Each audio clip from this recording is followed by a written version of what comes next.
Hello student. Last video में अपन ने देखा था कि कोलाइडी विलियन के एक प्रॉपर्टी अपन ने पूरी कर ली थी, टिंडल प्रभाव। दूसरी प्रॉपर्टी अपन ब्राउनियन गति देखते हैं। टिंडल प्रभाव के बारे में मैंने आपको बता दिया था अच्छे से।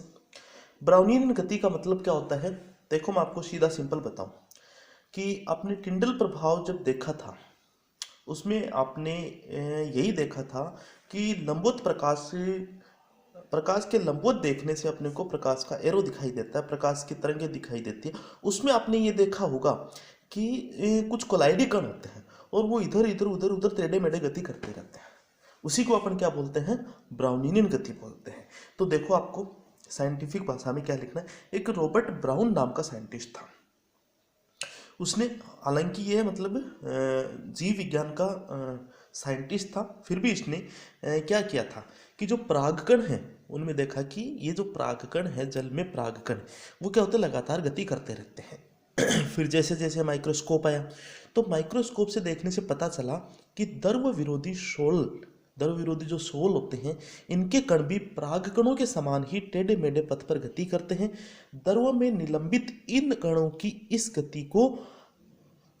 गति सक्रियता को ही ब्राउनी गति कहते हैं। ठीक है, तो इस प्रकार से अपने को लिखनी है कि ब्राउन ने क्या देखा था कि परागकण गति करते रहते हैं। उन्होंने माइक्रोस्कोप से पता लगाया कि परागकणों के जैसे ही जो द्रव विरोधी शोल हैं उनके कण भी क्या होते हैं, टेढ़े मेढ़े गति करते रहते हैं। ठीक है, तो जो निलंबित कण है या फिर अपन परागकण है, इनकी इस गति की इसी सक्रियता को अपन क्या बोलते हैं, ब्राउनी गति बोलते हैं। अब देखो इसके कारण क्या होता है कि नंबर 2 पे अपन बात करते हैं कि एक नियम होता है हार्डी-सुलज़े का नियम। देखो इंपॉर्टेंट है, कंपटीशन के हिसाब से भी इंपॉर्टेंट रहता है और अपने थ्योरेटिकल जो एग्जाम है उसमें भी ये काफ़ी बार पूछा जाता है।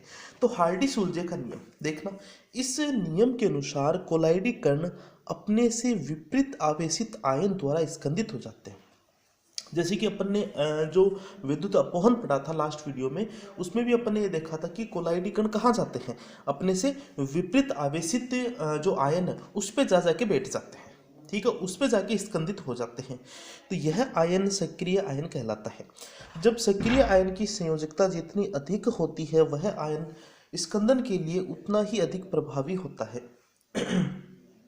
तो मेरे कहने का यही मतलब है कि जो कोलाइडी कण है वो चाहे पॉजिटिव वाले हो या फिर नेगेटिव वाले हो, जितने ज़्यादा उन पे आवेश होगा, या तो धनावेश हो या फिर ऋणावेश हो, उनकी स्कंदन क्षमता उतनी ही क्या होगी, ज़्यादा होगी। यही हार्डी-सुलज़े का नियम कहलाता है।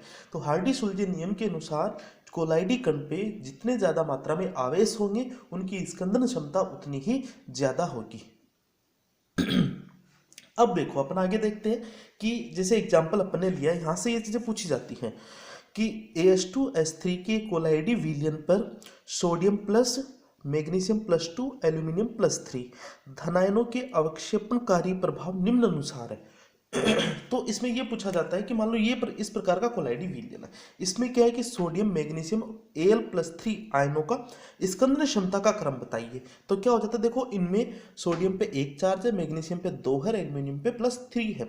तो जो जितना ज़्यादा आयन होगा +3, उतनी उसकी स्कंदन क्षमता क्या होगी, ज़्यादा होगी। तो स्कंदन क्षमता का जो क्रम होगा वो क्या होगा, एल्यूमिनियम +3 होगा, उसके बाद में मैग्नीशियम +2 और उसके बाद में सोडियम +2।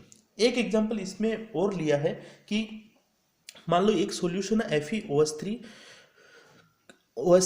का सॉल्यूशन है। इसमें अगर इस प्रकार के जो आयन है कोलाइडी आयन, फॉस्फेट -3, सल्फेट -2, क्लोराइड -1, ठीक है, तो इनकी स्कंदन क्षमता क्या होगी, देखो -3 चार्ज है, सबसे ज़्यादा स्कंदित होगा, फिर -2, फिर -1।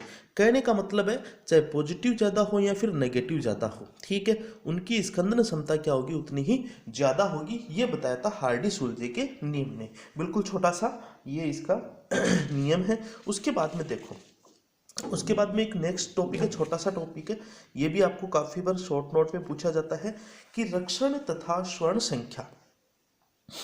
देखना, रक्षक कोलाइड की मिलीग्राम में वह मात्रा, मिलीग्राम, ये चीज़ आप ध्यान में रखना कि मिलीग्राम है, ml ग्राम में वह मात्रा जो 10% NaCl विलयन के 1 सेंटीमीटर क्यूब आयतन, ठीक है, मतलब आयतन उसका कितना होना चाहिए, 1 सेंटीमीटर क्यूब आयतन द्वारा स्वर्ण के, सोने के 10 सेंटीमीटर क्यूब कोलाइडी विलयन में होने वाले स्कंदन को रोक सके। ठीक है, मतलब एक स्वर्ण संख्या क्या होती है कि 10% NaCl का तो कितना होगा, 1 सेंटीमीटर क्यूब आयतन। ठीक है, इसके द्वारा क्या काम होगा कि 10 सेंटीमीटर क्यूब कोलाइडी विलयन में जो स्कंदन होगा, किसका होगा,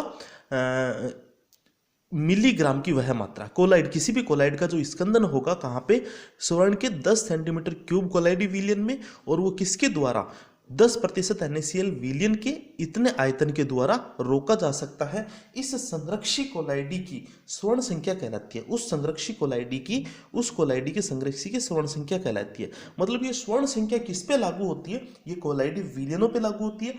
कोलाइडी कण के स्कंदन को रोकने के लिए जो संख्या होती है उसको अपन क्या बोलते हैं, रक्षण या स्वर्ण संख्या बोलते हैं। अब ये कितना कितना होना चाहिए, कोलाइडी विलयन की ग्राम में, कोई भी ग्राम में मात्रा है, मिलीग्राम में मात्रा, और कहाँ पे रोक सकते हैं इसको और किसके द्वारा इसको रोका जाता है, उसी को अपन क्या बोलते हैं, कोलाइड की रक्षण या स्वर्ण संख्या बोलते हैं। देखिए आगे, दरवश्नेही कोलाइड की स्वर्ण संख्या जितनी कम होती है उसकी संरक्षी शक्ति उतनी ही अधिक होती है। तो देखो स्वर्ण संख्या अगर ज्यादा होगी तो क्या होगा, कोलाइड की स्कंदन क्षमता उतनी ही क्या होगी, कम होगी, और स्वर्ण संख्या जितनी कम होगी उनकी संरक्षी शक्ति या फिर स्कंदन क्षमता उतनी क्या होती है, ज्यादा होती है। तो ये भी एक छोटा सा शॉर्ट नोट काफी बार एग्जाम में पूछा जाता है। तो आज की वीडियो में केवल अपन इतना ही देखेंगे, नेक्स्ट आगे वीडियो में देखेंगे। Thank you.